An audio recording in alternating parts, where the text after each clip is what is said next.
I am in the sun again. I think I'm gonna get boiled. The title of this video should be that I am gonna get burned. Well, would you look at that? I'm getting burned in IRL. For whatever reason, my hair decided to not cooperate with me this wash day, so this is what I'm gonna be dealing with. But you know, I've accepted my situation. On top of it, I would like to start this video by saying, you know, if I were to be a woman in 1600s, I think I would have been proclaimed a witch. They would have burned me. Like, the confession I'm about to make could have gotten me burned in the 1600s. Hey guys.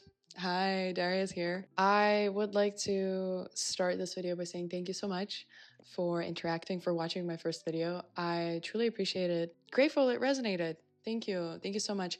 Did notice though, but that was way after, that the sound in the video, I'm like, I know I'm in the process of still figuring this out, but I took a mental note of it. You see, in my defense, when I was editing on my computer wearing my headphones, it was all alright. I guess not if you watch this video with your like phone or tablet or whatever. Yeah. Hey, I'm still working. I'm trying to figure it out. Whatever this angle is, whatever we have on the background is also me trying. You know, we're changing the environment. I'm working on it. Hopefully I'll get there soon. But what is it that I would like to confess? Based on the title of this video, what is it that I would like to unpack?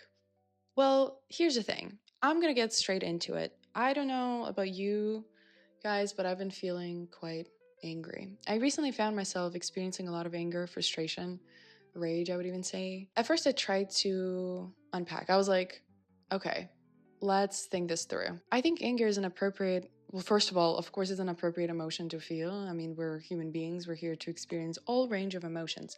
But also, anger is quite an obvious response to everything that's going on around the world. But it's not so much the anger that I find to be bothered by, but rather my fear of it. And this is what I would like for us to discuss today. I will dive into a couple of like pop culture moments, and by that I mean there's a movie that I would like to talk about and then a book, but I will introduce them, briefly touch upon them, and then we'll try to explain and tie it all together. Hopefully it will make sense at the end. Before we proceed, I also would like to make a distinction between anger and hatred. I will elaborate on it later on in the video, but keep that in mind. I think it's crucial that we differentiate between anger and hatred.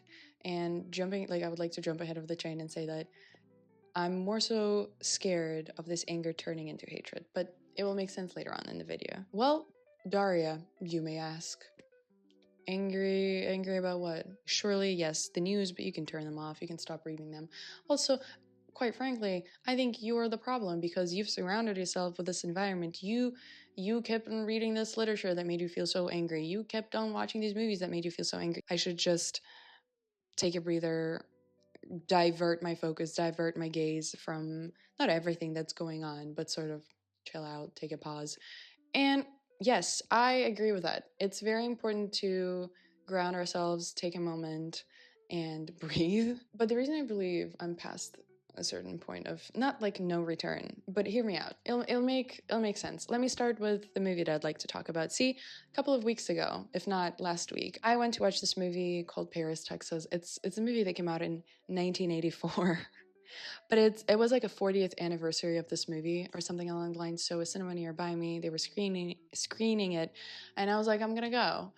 Why? Because I've only seen bits and pieces, and I feel like it's an essential cinematic masterpiece, quote unquote. I'll get into that everyone's like, oh my god, you must watch. It's an indie film staple. And I said, okay, I read the classics, I watch the classics. Here we go. By the way, before we proceed any further, spoilers, I forgot to add that, but I'll probably put a disclaimer. I feel like I have to mention certain things in order to elaborate on my observations and on my anger. Let's start with the plot. Paris, Texas, as mentioned earlier, it came out in 1984. Wim Wenders, and I hope once again I'm pronouncing their name correctly. Wim Wenders is the director of it. It's a movie about this man, Travis, and his messed up family life. It's like a Western road trip drama, that's how I would describe it. The first shot, the opening, is basically the desert. And Travis is there, which is quite a hook. He stumbles upon this town where he collapses because he's dehydrated. A doctor picks him up, finds a number in his pocket, calls who happens to be his brother, Walt. Correct me if I'm wrong, because I don't think I might be wrong with their name, but Walt comes there, finds him, picks him up, and that's when we learn that Travis was missing for years. For actually 4 years, to be precise, right? And Walt takes him to his family, where Travis's son, Hunter, has been living all this time. Apparently, Travis had a son, and that's how we learn about it. And then we continue to follow Travis, who tries to find his wife, Jane, and his son tuggles along, and he's successful. Travis is successful in finding his wife. And oh boy, did I not like the ending of this movie, because please don't close this video. Please don't pause it yet. Hear me out. I'm pleading my case. But Travis finds his wife, Jane. He confesses to her, reconnects her with Hunter. By the way, Jane left Hunter with Walt's family because she said, well, I'm unable to provide him with a better future, equip him with what he needs, so I'm just gonna leave him with my best friend, who happened to be Walt's wife. I want him to have a good future. Travis finds Jane, reconnects Jane with Hunter, and leaves them. Sorry, what? So you're telling me Travis re-traumatized his son once again, found Jane, who did not want to, not that she didn't want to take care of Hunter, but I think the problem was that Jane wanted a better future for Hunter. Therefore, she's like, I can't take care of him as much as I love him. I need to sort of like sacrifice my relationship with Hunter simply because I want him to have a better life. And I really wanted to like this movie because it's praised on Letterboxd. It's praised in the cinematic community. Oh, it's a brilliant movie. It's so great. Oh, wow, Wim Wenders, you did wonders. And I felt puzzled by the end of this film. And my critique here stems not from, well, the cinematography was great. Who's the cinematographer? Robbie Mueller? Please correct me if I'm wrong, but this cinematographer, hold on. Robbie Mueller is the cinematographer of this film, and it's great. It's amazing. I think it does what it does. It encapsulates this melancholic America quite well. Southwest America. The original screenplay, I'll give it to you. I was invested in this movie, and yet the ending really, really crushed this for me. Because then I spiraled. I started to ponder, and I was like, okay, why are we letting the cinematography, perhaps other aspects of this movie that I'm not critiquing, I'm pointing this out one more time, those are great, but why are we letting this get in the way of the most important fact, is Travis's character? Mind you, one thing I did not mention is when Travis finds Jane, there's this monologue scene, which, again, immaculately shot. Wow, it's genuinely... It's worth watching this movie simply because of that scene. However, please do not let this scene or other quite picturesque, I hope I can say picturesque aspects of this film to turn you away or like to get in the way of what I'm about to say, right? So Travis confesses that he actually used to abuse his wife. He was an abuser. He used to tie her, trigger warning, he used to tie her to the stove, put like a cow's bell or some sort of a bell around her ankle so he hears her. If she tries to escape, he can hear her.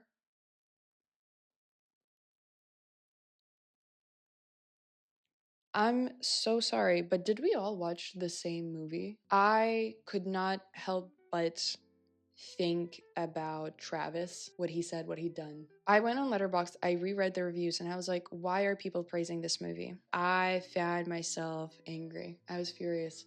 I was angry with myself for, first of all, why did I not like it? I really wanted to. Is there something about me? Why is this the only thing I picked up upon? But then I also got angry with the fact that I feel like this film is so beloved despite the protagonist being an abuser. Surely, critique me all you want and point this out that, well, Daria, this film was set in 1984. But why do certain stories about men get framed as tragic, poetic, and redemptive, while women's suffering is just collateral damage? It's just an afterthought. To me, it felt like the following. Travis is like, you're a woman, you're a mother to this child. You left him, but you have to take care of this child. This is your, not legacy, but this is literally your duty. So here's a child, I'm gonna dip, I'm gonna leave, but you have to take care of this kid, because it's yours. Of course, this is my interpretation of the film, and I keep in mind that this movie came out in 1984. I understand the historical context of it. These are the stories that were popular at the time. But we're watching this film now. We're analyzing it now. I find it hard to understand why people are still praising it without necessarily addressing this main character's trope, this main character's flaw. Why is this movie so praised? Because the stories seem to be about this tortured man whose pain are we asked to sympathize with, right? At the end of the movie, when he leaves, we're sort of left with this, oh, he had such a hard life. Oh my God, I feel quite, not like sorry for him, but it's like his suffering is poetic while women's suffering is just something not even, just like brushed off, not even mentioned, not even elaborated upon. Right, and I found myself quite angry. I'm like, why is this the only thing I can think of?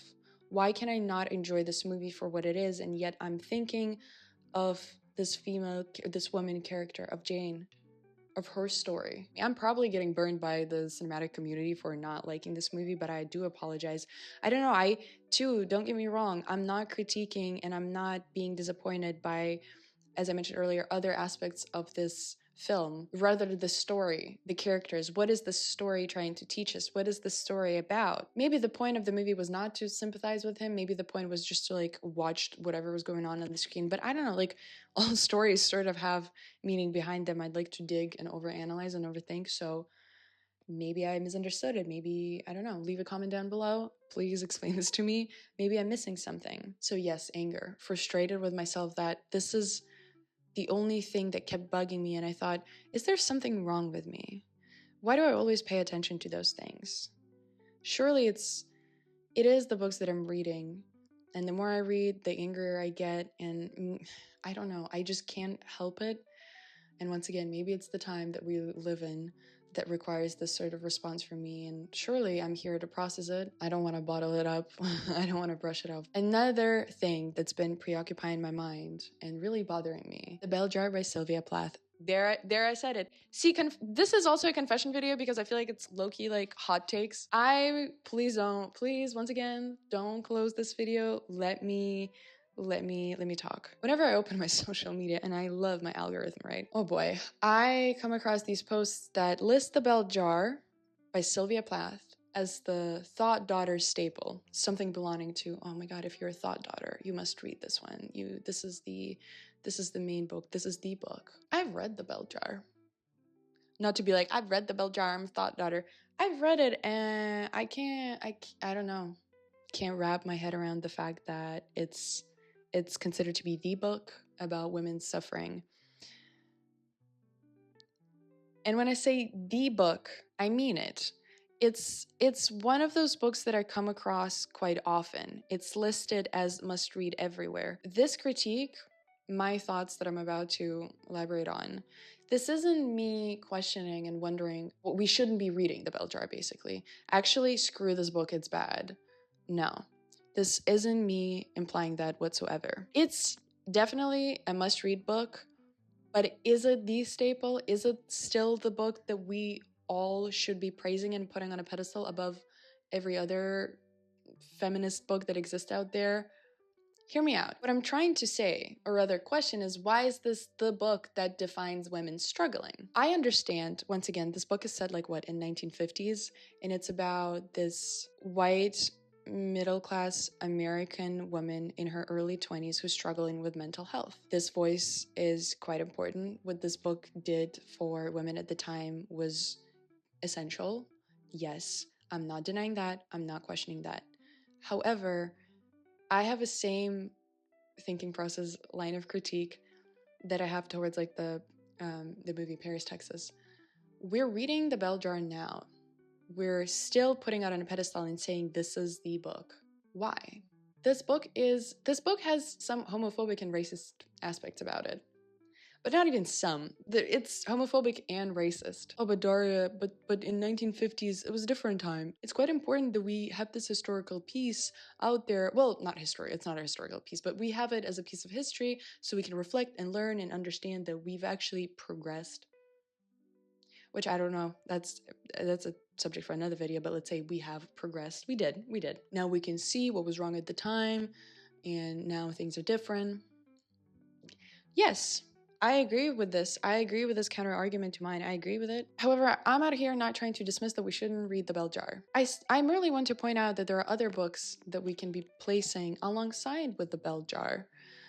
That are worth reading, that I find to be quite empowering, that I find to be also a must-read for thought daughters, or for anyone really. I wonder, why is it prioritized over, let's say, Woman at Point Zero by Nawal Saadawi. I'm so sorry, I'm butchering their name. I am yet to come across the media post that recommends this book or that praises it, that receives the same amount of attention that the Bell Jar Sylvia Plath receives. And surely you can say, well, that's your media bubble, that's on you. I accept this point of critique that maybe my algorithm is kind of screwed, where I don't get to see beautiful posts that praise Nawal Saadawi, or let's say that encourage people to read Audre Lorde or Alexandra Kollontai. Maybe it's just like my issue with media or my algorithm. But once again, I find myself quite frustrated because I really wanted to enjoy this book. And yet, why is it the book that everyone turns to? Because we have other feminist writers, we have other foundational feminist works by Black, Indigenous, non-Western people that I think are also worth paying attention to. And I guess here I will try to connect the dots where I wonder, why is it that certain narratives become aestheticized over the others, right? Paris, Texas, glamorized, romanticized for its visionary, very well shot visionary elements, and yet it's not like the story is overlooked. I surely came across a bunch of other people who were furious with the character's arc and the plot as well, the plot being Travis's story. I guess the main issue that I've confronted myself with is I found myself quite angry. You see, things that I should have enjoyed, I did not. That led me to ponder. I was like, what is wrong with me? Why is it that I'm always angry? Why is it that I'm always seeing not like the negative aspects per se, but clearly you can see what I'm leading towards to, right? All I kept noticing is these struggles, these elements, these issues. I don't want to be angry. I found myself scared, intimidated. I was frightened to feel this furious. Oh my God, can I not enjoy? Can I not enjoy life anymore? Well, it didn't get to that point, but I guess I hope you understand what I'm trying to imply here, because certain pieces that are beloved, I could not find myself liking them, and that's okay. But this anger did not leave me. It persisted, it stayed. So here I am making this video. I wanted to talk about these things, yet I didn't know how to tie it all together. You know, one of the authors that I mentioned earlier was Audre Lorde, and it's probably one of my favorite authors to exist out there. And I'm so glad I decided to turn to their essays for help, because I remember that they have a piece called The Uses of Anger. And since I found myself quite angry, moreover, frightened to experience it, scared that this anger will turn into this fury, rage, I'll become a hater. Because trust me, I do not want to be a hater.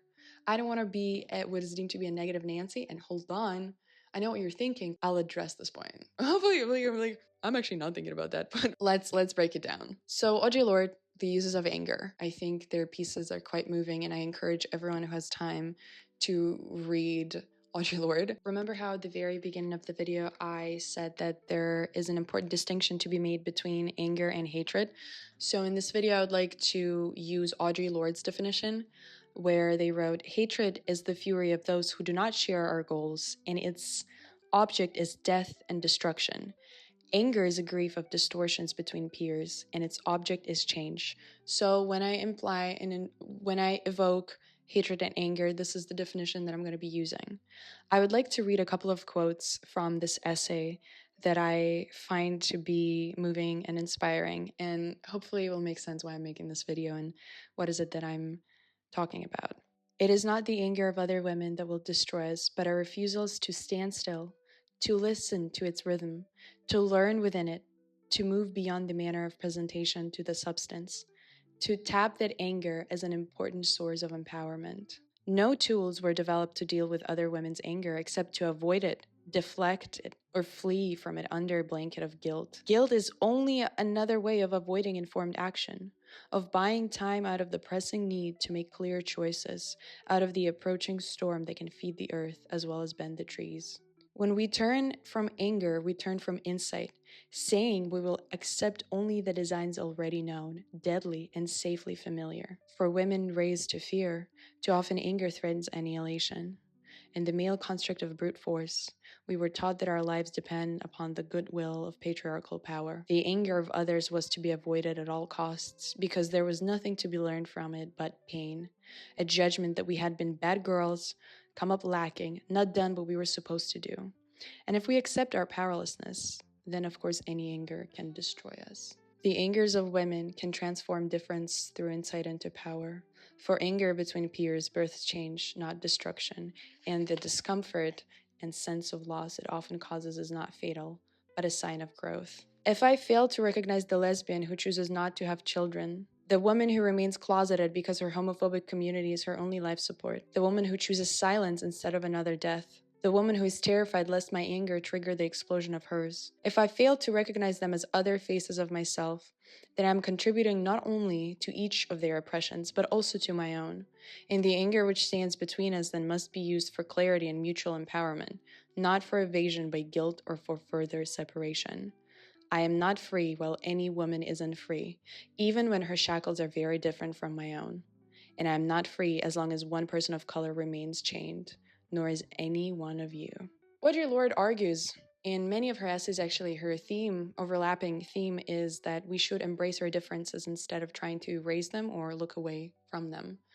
It sort of reminds me of, I don't know why, the Hunger Games catching fire when, don't remember who, but someone says to Katniss that remember who your real enemy is.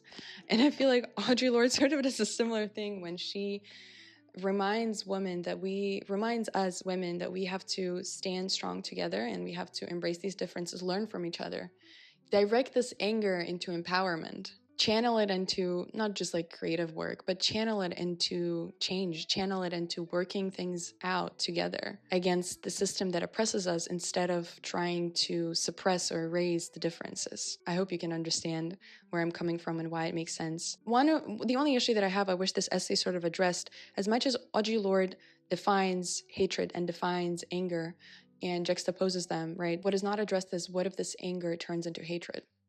I think Audre Lorde implies that for us to avoid that, we must channel our anger, we must speak, we must channel it, we must direct it, we must work with it, we must not shy away from it. And again, as I said earlier, I think my fear of this anger, part of it stemmed from the fact that I was scared to be this bad girl. Perhaps it was a limiting belief installed by, well, not to be like a limiting belief installed by the patriarchal culture, but yeah, I truly believe that on a subconscious level, I was unaware of it. That maybe the intimidation, the fear that I had about my anger stemmed from that. And I was scared. I was like, oh my God, I'm turning into this caricature of a feminist woman. I'm turning into this quote unquote. And but I want to be honest with you guys. I was scared. I was like, I'm turning into this like ugly, always angry caricature of a feminist woman. And Kristen or Ghodsee, I know I've brought them up in the previous video, but they mentioned something along the lines, the author mentioned something along the lines of, in their book, that's like the image of a socialist woman at the time that a lot of American media portrayed when there was a Cold War.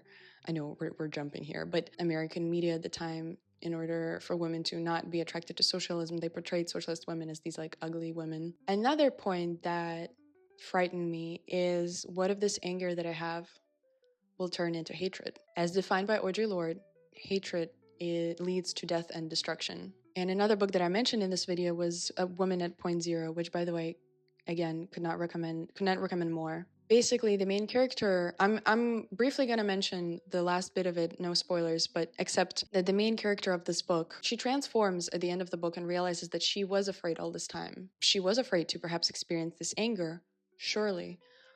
But on top of that, I think it's an example, her transformation is an example of what can happen if this anger that we're scared to express what happens when it turns into hate. And here I am making this video because perhaps I'm trying to use my anger.